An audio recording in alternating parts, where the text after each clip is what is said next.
India is this amazing land of ingredients, right? Yeah. I mean, we make 25% of the world's tea production. You look at botanicals and herbs like turmeric, moringa, ashwagandha, ginger, tulsi, neem, amla, the list is so long. Yeah. All of this is primarily made in India. To give you a number, 80% of the world's turmeric is made in India. Unfortunately, all of these products, while are being made in India by our farmers, are getting exported at single-digit margins to foreign brands who would then package it, brand it and sell it to consumers. My first instinct was, why don't we have a truly homegrown Indian brand, and why is the Twinings of London selling more Darjeeling tea than any Indian brand does? Right. Or why is a turmeric latte from Starbucks so popular? And very quickly I realized that if you have to build a brand in global markets, having an exceptional product, not even good, exceptional product is just default. And I looked at the supply chain from a farm in India to a consumer in America. Yeah. I realized it's broken. Tea does not go bad. Yeah. But I remember telling our team early in our journeys, and like, let's think of it as a perishable product. कि ये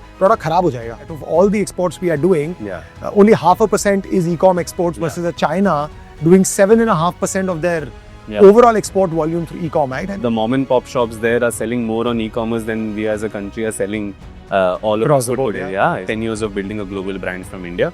What would you do differently? I think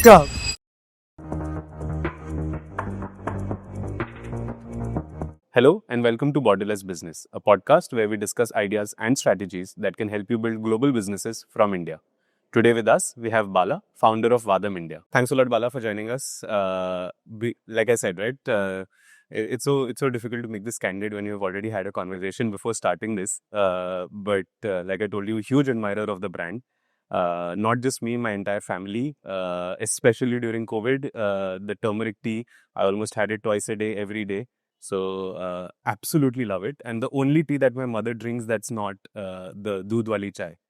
So thanks a lot for doing this for us, and thanks a lot for coming up with such an amazing product. No, absolutely. Thanks for having me. And I think I'm very inspired to see what you guys are doing at Fed. So, super excited to be here. Brilliant.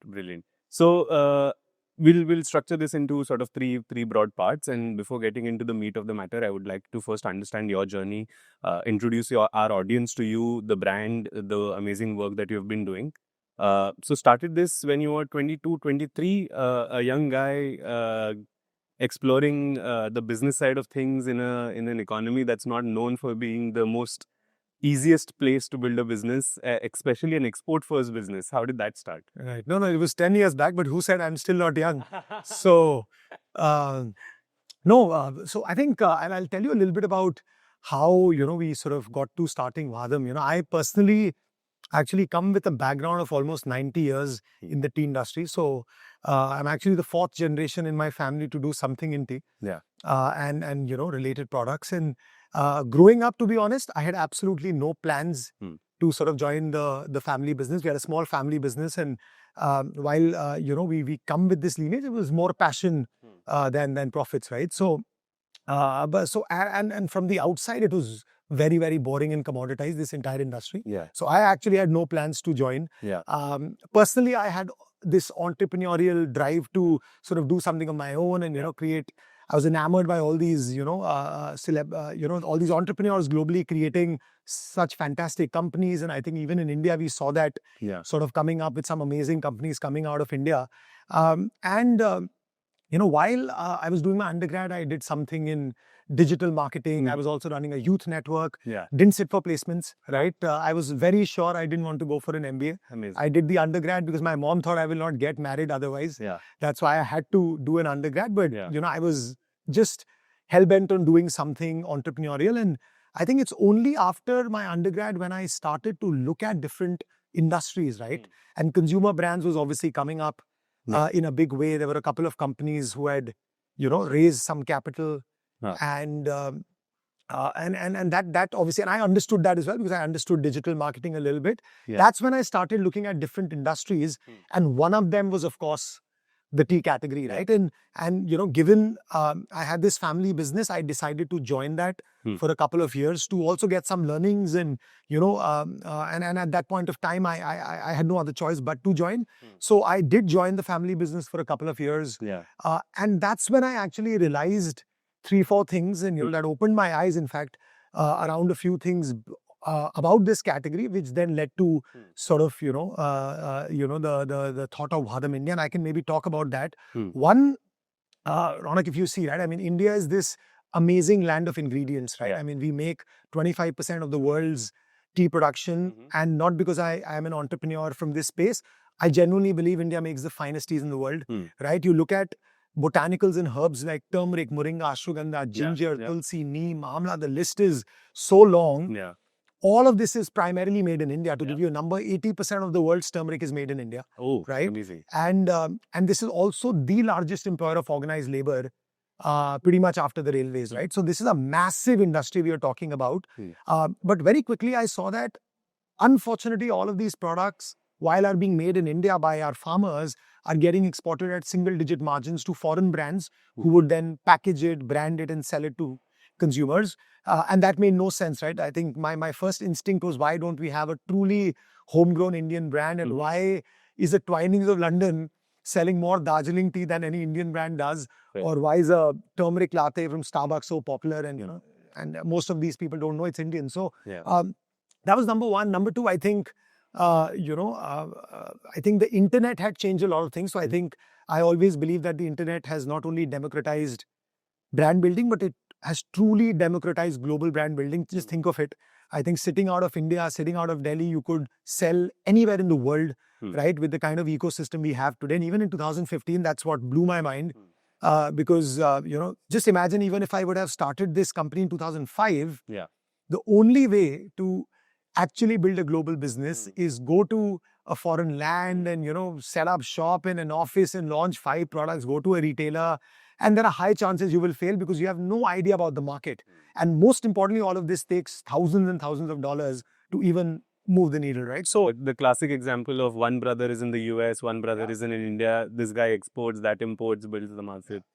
So many brands in the 80s, 90s. A lot of them. And I think I have so much respect for entrepreneurs who have built brands. There are a few brands, I mean, even if they're catering to the diaspora, but there are some brands which are there, and I have utmost respect because it just was so tough to do exports, right? But I think the internet changed that, and I said, this is an extremely fabulous opportunity to do something in this space and build a homegrown label for the world. And third, of course, like I said, right, I mean, when we started to talk to consumers, and I think it's a consumer brand, so customer first thinking was critical. We very quickly realized that something we all knew, that one, consumers trust brands from origin. We all want to buy wine from France and apples from Kashmir and so on and so forth.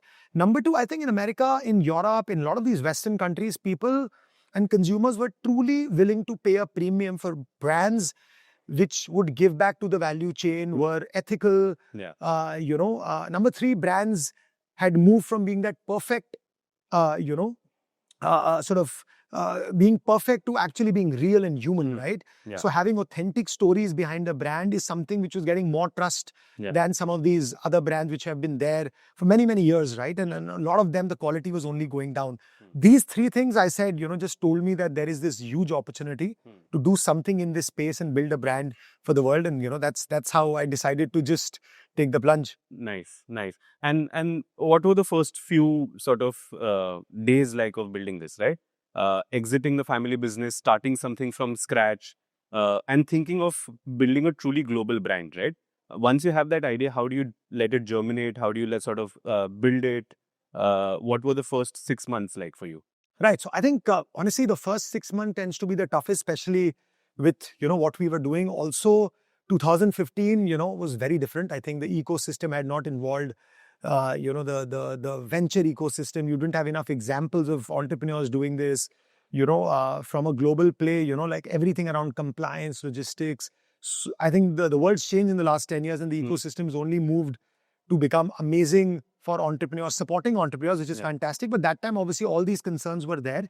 But I think for me, I said that as a 23-year-old, I had nothing to lose, right? I had all this fire in the belly to sort of create impact. And I said, let me just break this problem down into a few parts and then take one step at a time. And the first one out of that was what market to cater to, right? I mean, the world is big, right? So I think a lot of people think I have some background in the US, but honestly, I'd only traveled once to the US before that. Yeah. And the reason we chose US was just mere reason being the fact that it's a country which is open to innovation. It's accessible. Language is not a barrier. If you look at internet penetration and the internet ecosystem was much, much higher in America than any other country, right? And that was just a natural choice for us to start from. Yeah. Second, I think one thing which was very, very clear was when you sell to global markets, you need to make a product which is world class, right? Yeah. And I think it's very important. Any entrepreneur understands that because ultimately when you're building a consumer brand, you can do anything and everything around the product, but ultimately the product will always be the hero, right? People will come back for the product. They might buy you once for something else, but they will only come back for the product. And I think very quickly I realized that if you have to build a brand in global markets, having an exceptional product, not even good, exceptional product is just default, right? I mean, that's something which is given. I mean, that's the starting ground to doing anything in these markets, right? So when I looked at that, I said, how can we solve for making available a product which is better, right? And if you look at the category, right, we do teas, herbs, spices, botanicals, and these blends. And we started with that also. One of the core things we realized was that unlike fine wine, liquor, teas, spices, herbs are better when they're more fresh, right? And when I looked at the supply chain from a farm in India to a consumer in America, I realized it's broken. It's fragmented. It had too many middlemen. The time which was being taken to get this to consumers was too long, right? Nobody was really taking care of the product, right? Because the teas and these things don't go bad, right? They just lose their flavor and freshness, right? Which you only taste in the cup, right? So I said, can we change that, right? So at VAHDAM, right from day one, we have been a truly vertically integrated brand. We source our teas, herbs, spices, botanicals from across India. Now almost 20-25 states, all tea growing regions, get it to our own facility, package it here, and then ship to consumers. So by cutting out all middlemen, cutting out the traditional auction system, that's how most of the tea was being sold in the world, and it still does, even in India.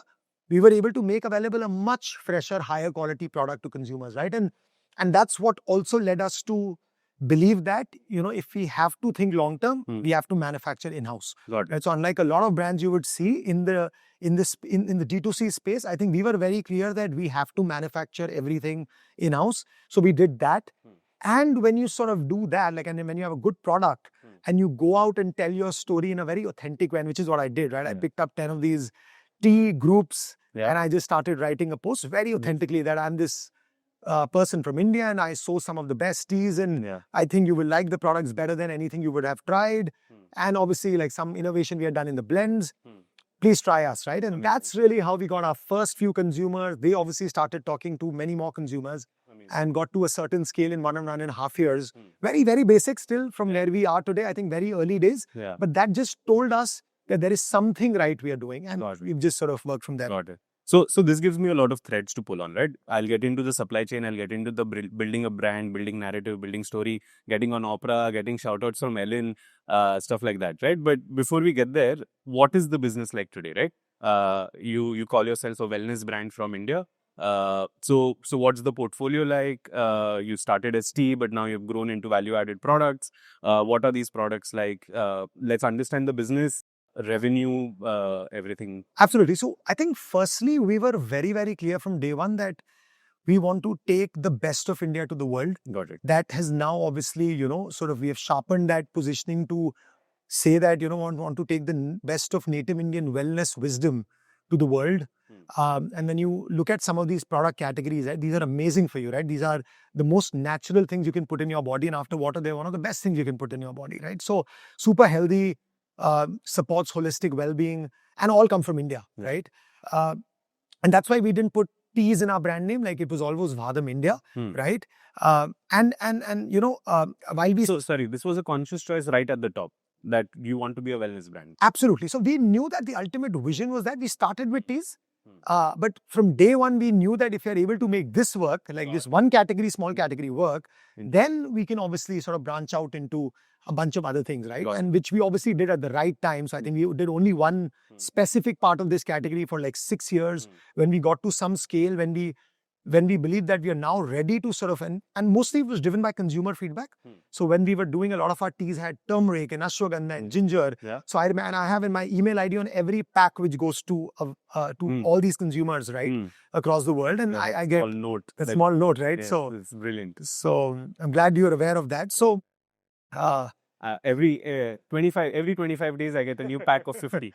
So no, I think you have 25 of those letters. So because we do ensure to put it in every pack. Brilliant. And that's nothing. If you see that letter, it's nothing. It's like everything I'm telling you is written in a very simple way, coming from a real human being, trying to solve something, right? And I think that today connects so well. You don't really need to, look a certain way. I think authenticity sells very well. So I think we started with that. Started doing a lot of our herbs and all of these things in our blends. So consumers started telling us that, hey, I've been having your teas and your herbal blends. How can I also have this spice for my culinary use, for my cooking, right? For my lattes. That's how we got into some of these turmeric powders, ashwagandha powder concoctions, right?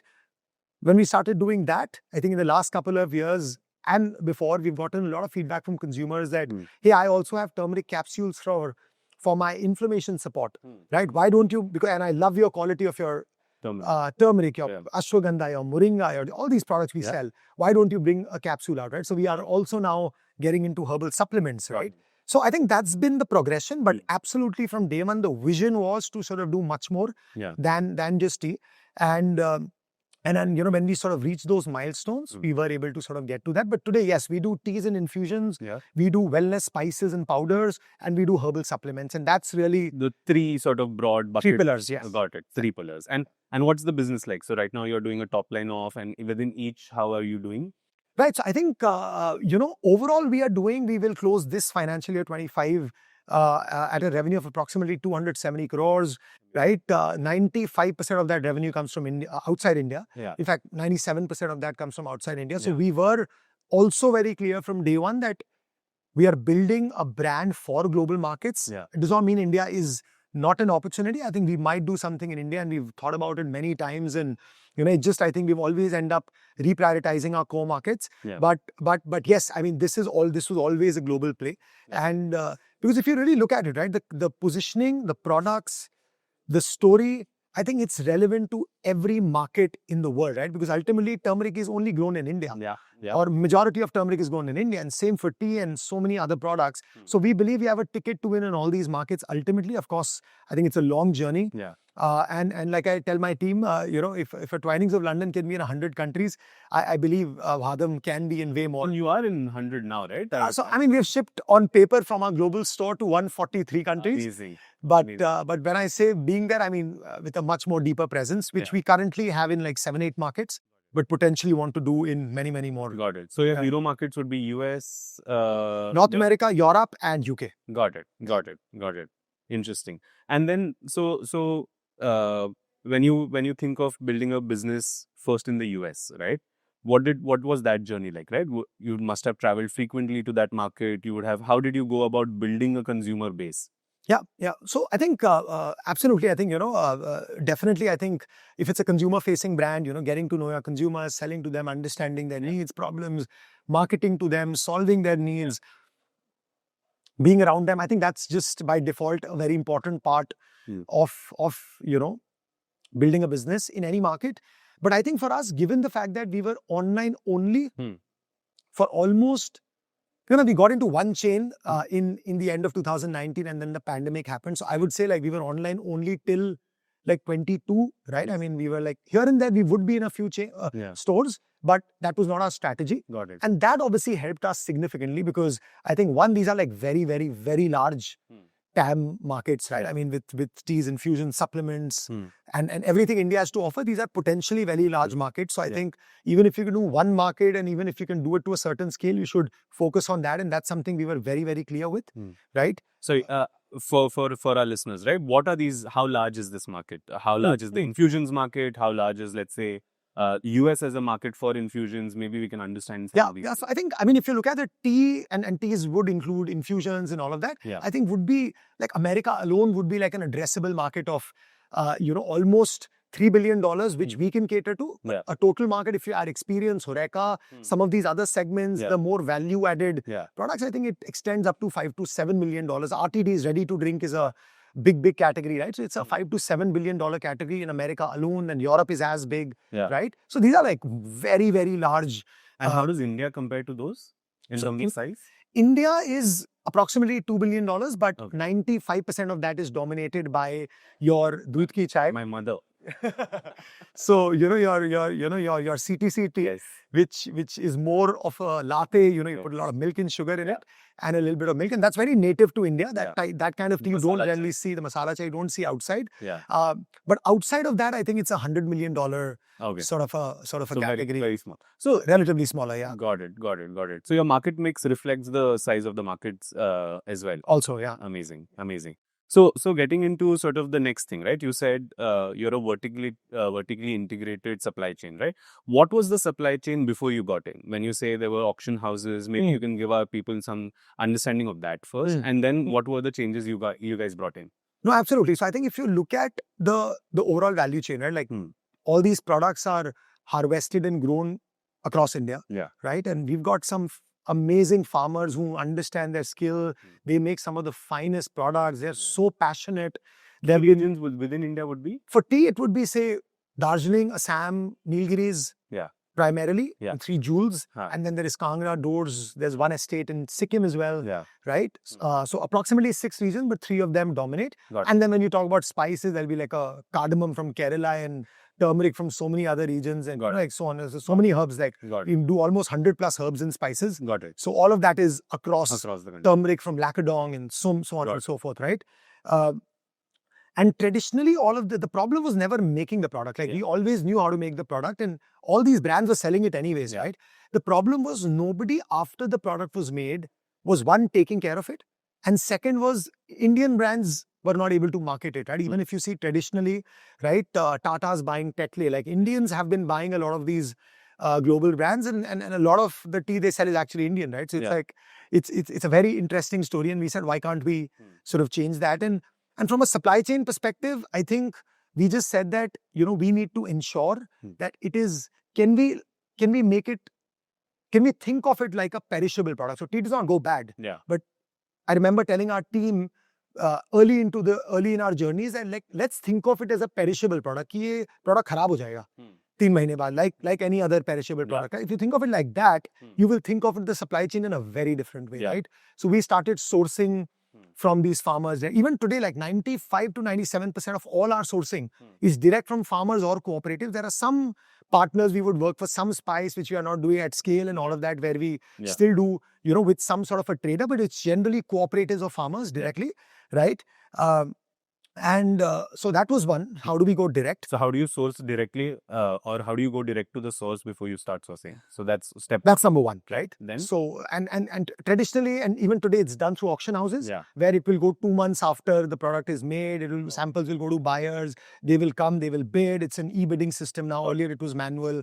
And by the time a consumer would get it in America, because even after it is sold in an auction house, an exporter would buy it, store it for another month, export it out. It'll take another 2-3 months to get there. An importer or a broker there will get it. Then again resell it to a brand. The brand would package it, and then a retailer and a customer comes in, right? And everybody is handling this product in a very different way, right? So that's the typical supply chain. What we do is we source direct. Within days of that, we get it to our own facility. Which is where? It's in Noida, in the outskirts of the capital, Delhi, where we have a full FDA certified facility where we do end-to-end cleaning, processing, blending, packaging. Everything in-house. We package it in the VAHDAM brand, and from here it's exported out, say for example to the US, where our own US entity, which is a fully owned subsidiary of our India entity, imports it, and then we sell it either to a consumer directly if it's online, or to a distributor who then sends it to a retailer in case of traditional retail. Understood. And we'll get into this India entity, US entity, just before this conversation we were discussing it, where we get to the regulations part of this, and how that has shaped your business as well. Sort of building an integrated supply chain helped you do some QC, right? Now that you have a quality product, how do you take it you've taken it to the US market, you've taken it to the European market. What are some of the challenges of there? Because there they will have a different regulatory system than India. How do you understand that regulatory system? How long did it take for you to sort of start selling there once you decided to start selling? Yeah, absolutely. So I think, like I said, right, when one obviously goal was to make a world-class product, and when you try and make a world-class product, anyways, you end up doing everything the right way, right? And secondly, we anyways knew that if you're catering to some of these markets, we need to be absolutely compliant with, the laws around these products. And like, for example, food products governed by the FDA in the US, right? And there are a certain set of regulation laws which you need to sort of govern around good manufacturing practices for food, for supplements. And we were very clear we need to do that from day one. In fact, one of the reasons we also did in-house manufacturing was that we didn't actually believe that anybody else could do it for us. There was not an ecosystem, not big enough an ecosystem who would do this, right? And a lot of the brands which were selling to India, I think they were not compliant enough to sell to the US, right? So day one, we knew that we need to do that. And I think since the day we launched, I think one of the things which has been evolving for us every year, and I hope it does, and I will ensure it does actually, for the next many, many years, is how do we continue to become sort of better, right? So today at VAHDAM, we sell in a Walmart, in a Costco, we sell in many markets, including Europe, and, and we sort of get governed by so many compliances audits, which we sort of, the team has done a fantastic job of, handsomely passing through. And more importantly, I think more than the audits, I think it's important for us to ensure that we do that for our consumers, right? Which then helps build a brand and a very, very strong foundation for the long term. So yeah. Got it. And if you said initially till 2019 or almost till COVID, you were online first, right? So was this your own website or was this, let's say, Amazon, other platforms? How did you do that? Mix of everything. So we do our own website, we do Amazon, we sell on Walmart, we sell on any or every marketplace, which would be there. Of course, in some of these markets, see, unlike in India where you would have like 2-3 e-com players, and for beauty you also have like players like, vertical players like Nike and Tira, and then you have Quickcom and all that. Like some of these markets are way more dominated by a couple of players, like in America, and Amazon and a Walmart is, say, like, I don't know, 60-70% of the digital market for the grocery online space. So yeah, absolutely. We were doing all of that with our own website because, of course, you can cater to a highly engaged consumer through your own website. Yeah, all the forum guys that you had. Yeah, absolutely. Forum guys, absolutely, right? And people who want to try a much larger variety, who connect with the brand way more. And there are people who buy teas as a part of a grocery basket, right? Which also you sort of have to cater to. And again, right, I think our vision from day one has been, we start with a channel, we get into more channels, but ultimately we want to be everywhere where you consume these products, right? Be it in a hotel, be it in a restaurant, be it in a house, be it in online or in a retail chain. And that's really what we are working towards. So. Got it. And then the biggest competitors outside of India would be from China for something like this? Or what other geographies? Not really. Actually, Chinese teas, I mean, there are a few brands who do Chinese teas from China. But I think most of the brands in these categories are actually Western brands, right? So a lot of brands from America, a lot of brands from Europe, right? Some of them I named, so like a Twinings of London, all these brands, like, all these Western brands, Tetley, which was bought by the Tatas, is because the tea culture in some of these markets were also way more mature, and because of that, a lot of these brands started importing back in the years and sort of build distribution and some great brands. Got it. And then unique challenges of e-commerce export, right? What are some of the ones that come to your mind? We have done some work on this. We have a report that talks about e-commerce and its challenges. We just walked you through that report before this. So let's maybe go one by one. Payment reconciliation, right? Is how big of a challenge is payment reconciliation? Yeah, absolutely. I think payment reconciliation is a challenge. One is I want to mention that I think what I saw in that presentation. I think your viewers should check it out. I think the concerns you guys are sort of catering to, I think that they're quite bang on, because I think when you do an e-commerce business globally, I think it comes with its own unique set of challenges, and it's also a very, very new way of doing trade.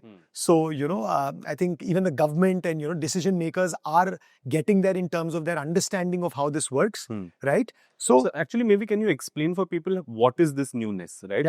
How does product from your, let's say, factory move to a warehouse for Amazon? How does that move from Indian Amazon warehouse to the global? When does it get sold to the customer? How does that process look like? Yeah, absolutely. So I think, I think for the viewers, I think one way to look at it is if you look at traditional exports, right? If there is a brand or a product being made here, would be made by an exporter. The exporter would export it at, in bulk, say in a container worth $20,000, and that gets exported. An importer in a foreign land, say America, would import it, pay the person back directly, and then the entire onus of selling that, marketing that, distributing that generally tends to be on the importer, right? So what you tend to have is one person taking care of manufacturing and the other side taking care of distribution, brand building, marketing, all of that, right? Product innovation, all of that. I think with e-commerce, what has really changed is one, instead of doing bulkier, bigger shipments, you tend to sell to consumers directly. So within Amazon, for example, with your own website, if you set up a website, you get an ability to sell this to, say, a 40-year-old wellness enthusiast in New York, right? I mean, you can door deliver these products to them, right? So just the model has transformed significantly. And I think the reason it's happened is primarily because of the fact that you can now reach to these consumers as well, right? I think one is obviously platforms like Amazon and internet and Shopify and the D2C ecosystem. But at the same time, look at social media, right? Social media has also democratized, some of this, right? Earlier, media value was, you do one print ad, one TV ad. The media minimum unit value was impossible for any young entrepreneur and early entrepreneur to sort of cater to, right? In their journey, early on in their journey, it was super expensive, unit values. But with social media, with Meta, with Google, you can now do like very, very focused hyper targeting to some of these consumers, right? So I think both sides, I think things have changed. But now, like I said, right, they come with its own set of challenges, because when you export something out of India as an individual exporter, as a bigger exporter as well, I mean, there are a lot of FEMA regulations. The government is concerned about if you're exporting something, is the money coming back into the country, so on and so forth, which is, of course, very, very complicated and very different. And to sort of grasp that, I think becomes very, very challenging. I think 10 years back when I started, I think we had to obviously sort of understand all of this on our own, make stakeholders understand it, be it banks, be it the government, be it any stakeholder, right? I think we had to sit with them and make them understand it, and also sort of find ways to do this in the right way. And we've obviously done that. Today, I think the ecosystem has evolved significantly, but I think it's still very early days, because I think if we can solve for this, I think we can unlock like immense potential for e-com exports. And I think, like we discussed today, right, out of all the exports we are doing, only 0.5% is e-com exports versus a China doing 7.5% of their overall export volume through e-com, right? And a lot of that happens with slightly easier sort of regulation, a better ecosystem, and I think which we are on path to achieving. No, it's insane, right?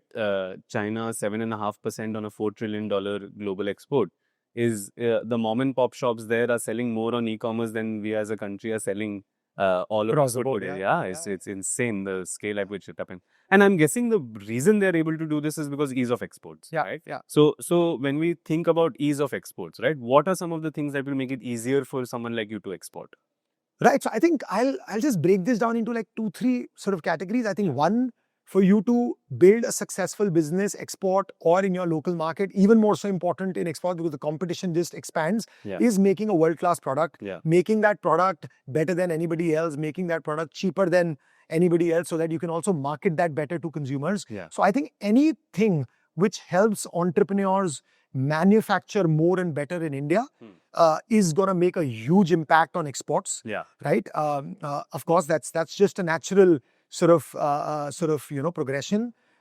In that perspective, I think, of course, the government has been doing a lot. I think there's been a lot of evolution which has come, but I think, my sense is anything which helps these guys, people like us or any manufacturer, do better at what they're doing, I think that is something which will, make this easier. Number two is, how do you sort of market, this, to consumers, right? I think One, brand India needs to be successful. Yeah. I think this is a very, very, very critical point because it's like, if you consume 3 great brands from Japan and you love the product and you love the quality, you start trusting Japan, right? That's the byproduct, and because of that, you end up preferring Japanese products across all categories. So I think the second most important thing is, as a community of entrepreneurs, we need to ensure anything and everything which comes out of India is of the highest quality so that we can collectively promote brand India. And I can tell you that's gonna give us the highest alpha, right? If we can have 5 great brands to come out of India in different categories, right? At scale, I think it's just gonna change the ecosystem, because that will enable hundreds and thousands of smaller entrepreneurs to do what they're doing in a much easier way, because all these people will trust them way more, even on day zero. Third is, of course, when you sort of market these products, right? I think, how do you understand their pain points? Ultimately, the one disadvantage when you do a vertically integrated business is, which anybody locally would have, is that you're not from that country, right? So we understand India better. We have network effects here. We are one of those consumers, right? So we also sort of live it ourselves. Versus when you go to an export market, a lot of times entrepreneurs tend to force fit, what's working in India or what's working for them to a foreign land, right? That does not work, because it's a different country, it's a different consumer. The way they look at products are very different, their expectations are different, right? Can you maybe take a product that you sort of dabbled with and came to this realization? I think, I can give you so many examples, right? Like, look at the chai we sell in the US market, right? I think the way Indians have chai, right? And this is a very nuanced example I'm giving you, is Indians love their tea with a certain level of spice, right? They like it spicier, they like the cardamom to be more ginger, so on and so forth, right? And we realize that in some of the markets we sell in, maybe people like a slightly more cinnamony tone more than, what they would do in India, right? Number two, they don't like their tea that spicy, right? They need to do relatively less spicy. That's a very nuanced example in a very simple sort of profiles change as geographies change, as ethnicities change. Absolutely. Number one. Number two, when it comes to packaging, right? Like, I think sustainable packaging is also coming up in India. But for us, we knew this even 10 years back, that consumers are very, very, very concerned about the packaging, and the kind of materials you are using, right? Number three, as a brand, what do you stand for, right? I think, again, India is evolving, but it's still very early days. I think in America, in some of these countries, we have seen that consumers, especially in the mass premium category, they really care about what the origin is, how are you giving back to the value chain, transparency in your supply chain. I think these are factors which are so critical to sort of tell them, ensure that you are working on them, sort of you're telling them that very, very transparently, marketing it to that, marketing some of these things to them. And that's very different, right? Versus in India or a European market. And even America and Europe are very different, in that perspective. So I think if you look at any, even like the way they consume products, right? E-com penetration is very different in America versus what it is in India. AOVs are very different, average order values, right? So I think my only suggestion to all entrepreneurs has always been that, it's very important to just understand that for your category, then fine-tune your product accordingly, right, in every attribute possible, and then sort of take it. How did you understand this? I mean, I'm sure there was some benefit of having a legacy that understood the product a little bit, but you have expanded way beyond that initial core, right? So how did you understand all of this? I think the simple way to do that is talk to consumers, right? I think consumer research 101, right? I think it's not nuclear science. It's, I think, very, very simple. And how did you do it sitting in India, understanding the US, European consumer? The internet lets you do that, right? So today, if you really look at it, right, the biggest measure of any product we launch, and the measure of its success or failure is an Amazon review, right? I mean, and a lot of people tend to complicate it, right? But it is, because Amazon reviews give you an unbiased opinion on what is happening, right? Reviews on your website. So basically, digital reviews is actually the smartest way to understand if something is working and something is not working. We also do a lot of product innovation led by that, right? So if you're entering into a category, right, pick up the top 10 products in that category, download all their reviews, the negative reviews, and you will understand all the pain points which these brands are not solving for. Amazing. Make sure that your product solves for that. and you will see the difference in how you sort of. I think it's become very, very simple to sort of do it, but the fundamentals I think stay the same. Internet is the new town square. Absolutely. Amazing. And then we'll talk about the business a bit more, but the detour I want to take is about authenticity of the brand, but also how you're giving back to the society, right? How is the brand investing back in the ecosystem that it's part of? You were just talking about all the amazing education work that you're doing. Yeah. Maybe you can help the viewers understand that. Right. So I think, when we started, we knew that if we are able to build a large brand to come out of India, right, I think we can create a macro impact in the long term if VAHDAM gets to scale, because there's a trickle-down effect. Right? I'll give you some data points. The average export price for teas from India, according to the Tea Board of India data, is $4 per kilogram, right?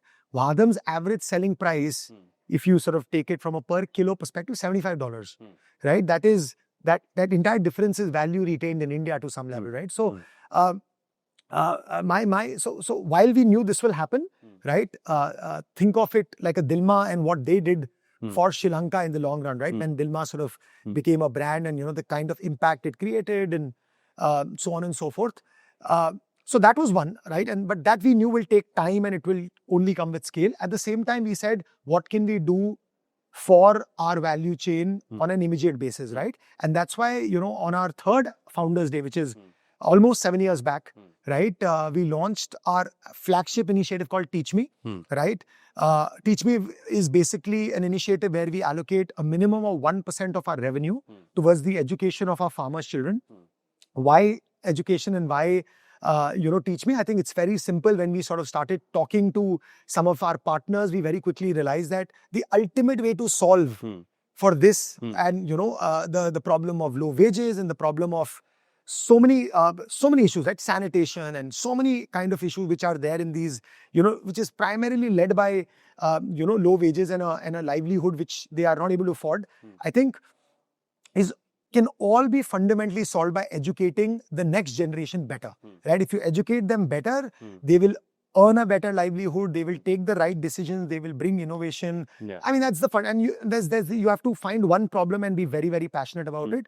So that's why we sort of found that. And within that, we sort of said that while there are a lot of these schools, there are a lot of, organizations doing a great job, but I think digital education was coming across as something which is only for the affluent, right? And we said, digital education is a great way to make people understand concepts, right? They can learn everything, but do they really understand it? I think that with digital education can do wonders. And that's why, in 2018, when we launched this initiative, we said, we will focus on digital education in these areas, which is where we source our products from, right?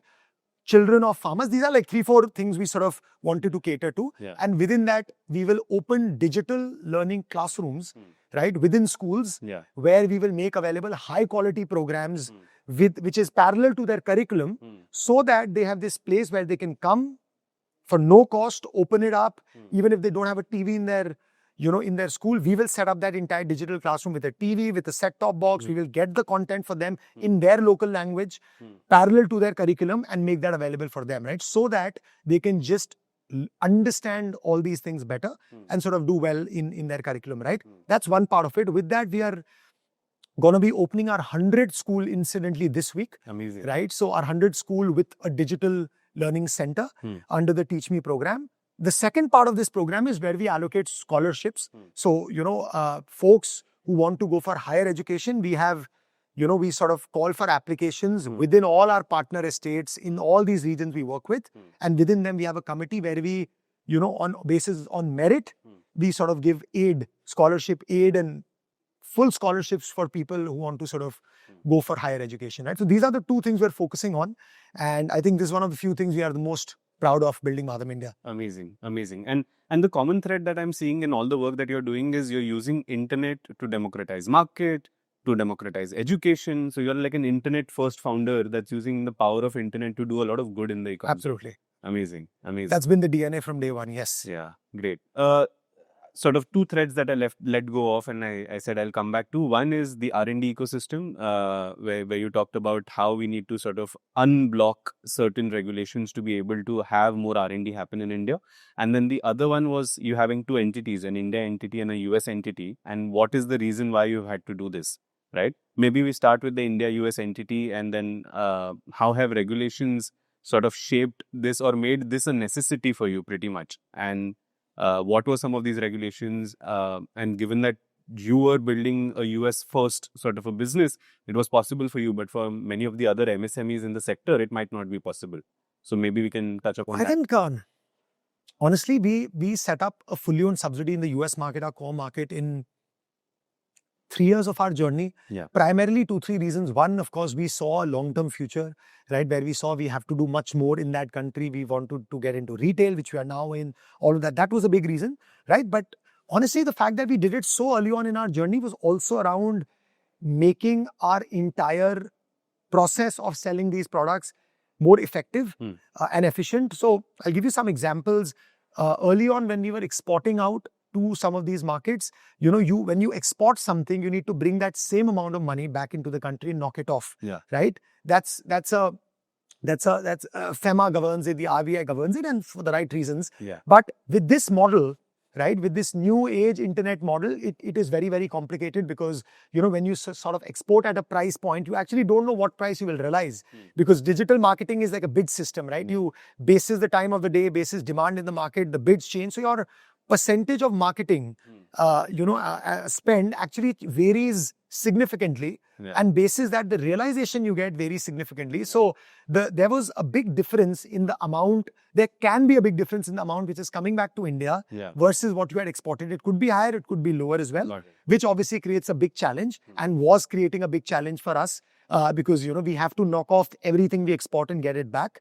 And for that, having a US entity made it simpler and cleaner, where we said we will export it to the US entity.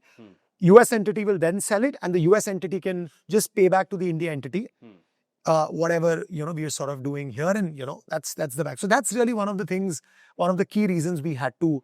And the reason this is happening is, I'm guessing you're sending from your warehouse to a fulfillment center somewhere in the US. And that is just stored for sale. Correct. Right? At that point, there is no sale that has happened. The goods have moved. Transaction has probably happened, but no sale has happened yet. Yeah. And the point of sale happens when the consumer actually does it. Correct. And I'm guessing you need to do this because we are all used to 10-minute deliveries and 15-minute deliveries.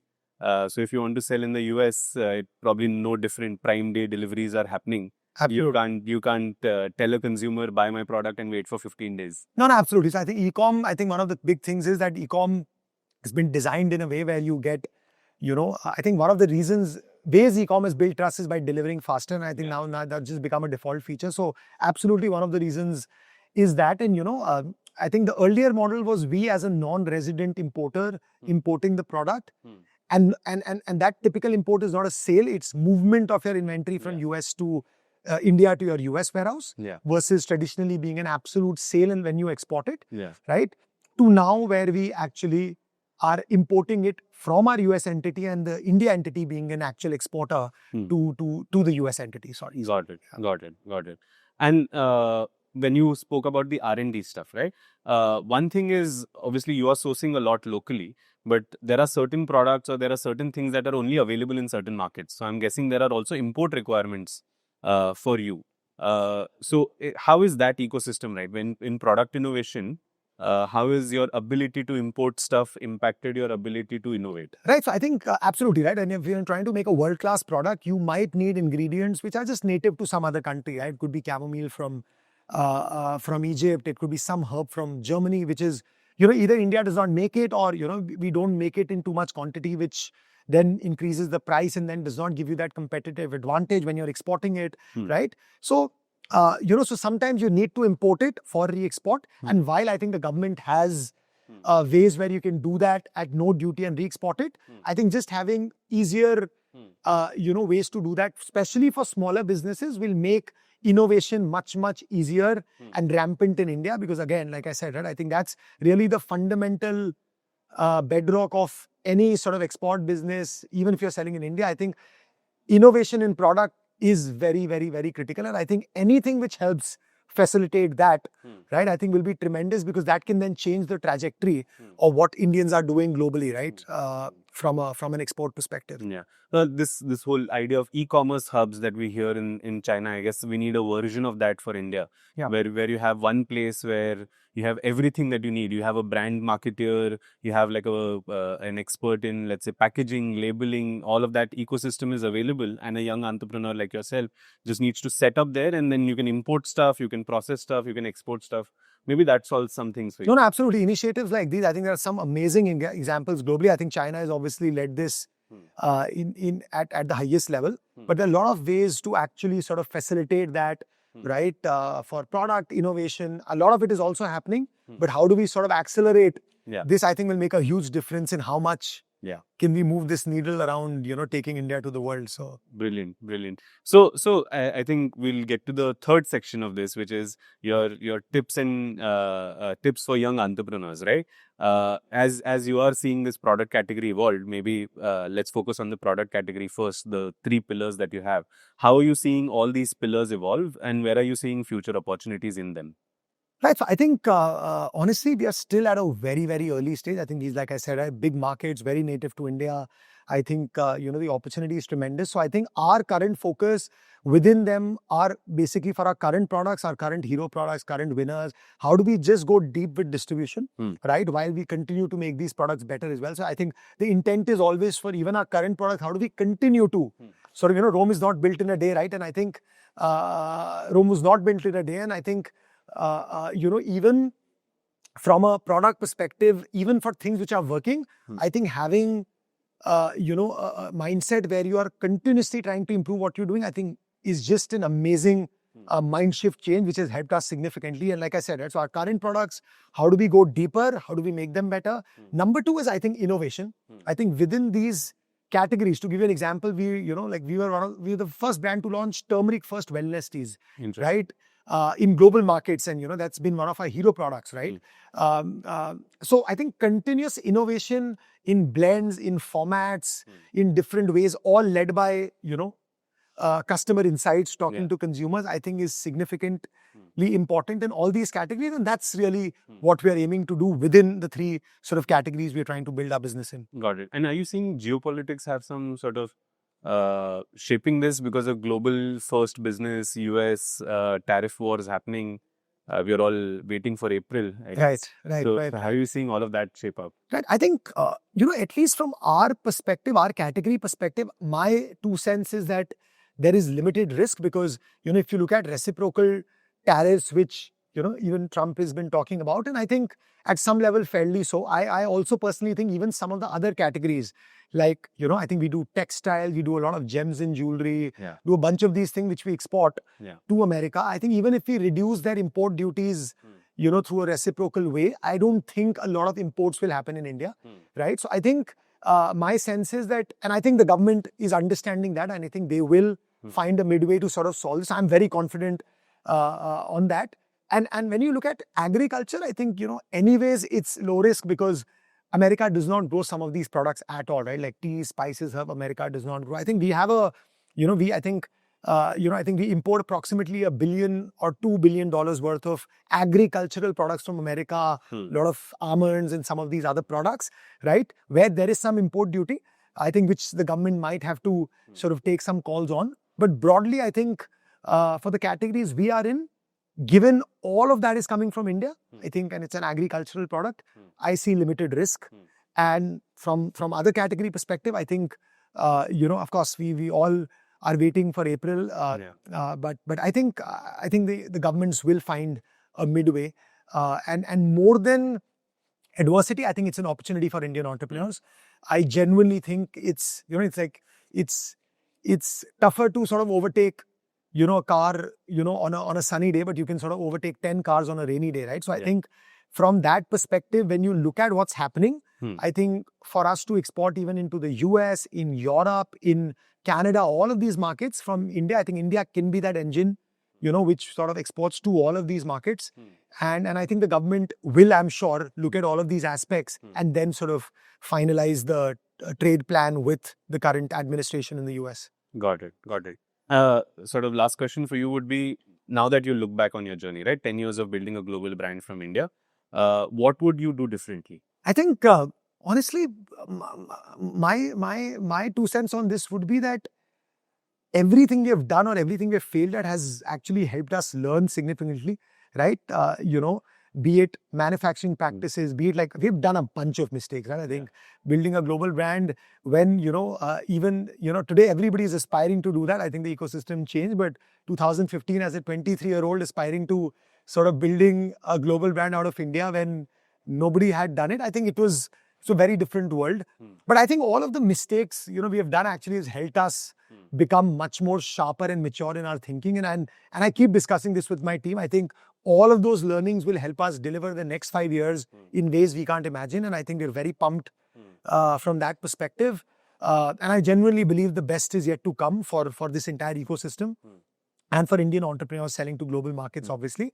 But my only 2 cents and suggestions to anybody doing anything in any category from an export perspective would be, one, don't force fit a product from India, right? Like I said, do your consumer research, talk to your consumers. You need to identify your ticket to win in that market, in your category, and only then sort of do that. Right? Traditionally, export's been thought that, it's the 4 P's of marketing work in an export market also, right? Even when you export into a market, it's ultimately still a country where consumers buy a product. In the same channels, they buy other products. So product, price, place, promotion, thinking all of that through from a consumer lens is as important there as it is here, right? You might get some cost arbitrage, right? Initially or in manufacturing, that is there for sure. But you can only get the benefit of that when you are able to overcome the deficit we have in terms of understanding that consumer, right? So I think do that extremely well, right? If you're doing global, focus on global. If you're doing India, try and focus on India till you get to a certain scale, right? Number 2, make a world-class product. I think there is no 2 ways that if you have to build a sustainable long-term business, if you don't have a world-class exceptional product, you will struggle later on. I mean, you can get your first sale, but how do you get your second sale is more important. How do you get your 5th sale is actually the most important. And that's really how long-term, legacy brands and iconic brands are built. So for that, I think, there's no 2 ways about, building a world-class product. And third is be persistent. I think, believe in the India story. I think I'll tell you this anecdote and I share that quite often. In 2015, when I was starting up, everybody advised me that if you position India in your brand, I think you will fail because there is a big trust deficit, especially around food products. Even though all these products might be coming out of India, they only get bought when there is a local brand selling them, right? But my sense was that somebody has to change that, right? And how do you build trust? You build trust by doing the right thing, and you keep doing it every day, and you keep doing it consistently for many, many years or for a longer period of time. If you do that, narratives do change, and we have seen that. And with us, we now parallelly see so many entrepreneurs do that in so many other categories. So yeah, I think just believe in yourself and, keep doing the right thing. And I think when all of that starts snowballing, I think we all will win. And that's actually more important than, anything else. And I truly believe in that. Brilliant. Amazing. Thank you, Bala. Thank you for your time. It was lovely sitting having you.